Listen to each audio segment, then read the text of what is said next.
Hey guys, I tried to do another version of this video, but it ended up being over 10 minutes. So I'm gonna try to make this quick. So it's gonna be like 10 minutes. Because I ramble a lot. I'm gonna try to fix that. But what I want this video to be about is Samhain. And and I know I'm gonna get so much shit for this. But how a lot of people celebrate Samhain and just like go around being muggy and sluggish and sad about the dead. And they don't celebrate because the goddess is in mourning.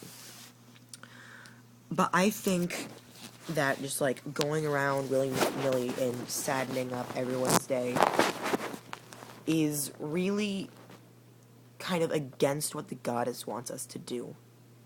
Don't mind that, it's just Lady Gaga. And yes, I did just steer the phone with my foot.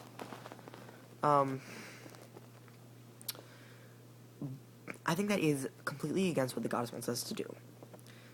The goddess is rebirth, and every death comes with a promise of rebirth. And what Samhain is, when, like, how people celebrate Samhain, you remember the dead. You remember them. You honor their memory. And how you remember them is you try to remember their life. I just shot a jelly bean across the room.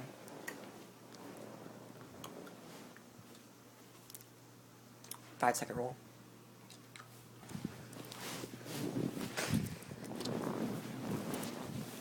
Back situated. I think that what the goddess wants us to do.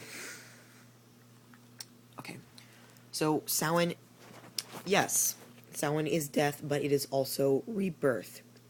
It is the end of the old year and the start of the new in the same time. And really, every death comes with that promise of rebirth.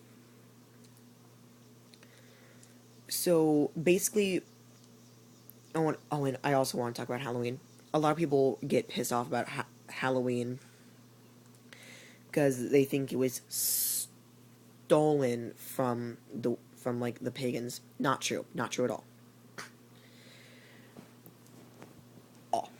The barbarians, mostly all of them, if not all of them, I can't remember, started off in the Celtic regions. So that's Gaul, that's Germany, that's Britain and Ireland, and all that biz. And then they moved east. And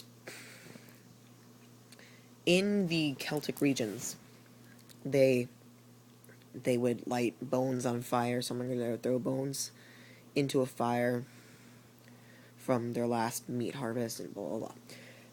But then the barbarian tribes and all them, things evolved. It was not stolen, because the pagans in the Celtic regions still celebrated Samhain like they did. When the Christians came along, they adapted the holiday. They would go door to door praying for the dead in exchange for food. Jelly bean. Nom. So, and also a lot of people get super pissed because they think that that Samhain should be viewed as like this hallowed holiday, sad, serious time. But really, that is not how I do it. I think that, yes, the goddess is sad, so I think that we need to help her out of her rut by partying. If she looks at us and sees her blessed children, like, living it up and celebrating life instead of lamenting death, and celebrating memories of people that we have lost, I think it will lighten her spirits. If we smile, and if we... And, like, regardless of spirituality, if we go house to house, dressing like, essentially evil spirits and sluts with animal ears, just living it up for candy and crack, then, not crack, I'm kidding, living it up for, like, candy and shit, the evil spirits are to scare away, the dressing up like the monsters is to scare away evil spirits out crossing the veil, but that's a different story. We do that to protect the living, so we can have memories for when they die. So really, I'm not trying to change your views. This is your life, and I have no precedence over that. But really, at least try this Samhain. Spend a little less time mourning and lamenting and being sad, and spend a little more time celebrating and trying to lift the goddess's spirits. So yeah, those are just my thoughts. Yeah, bye. Merry part? Merry part? Okay. Blessed be, that's what people say.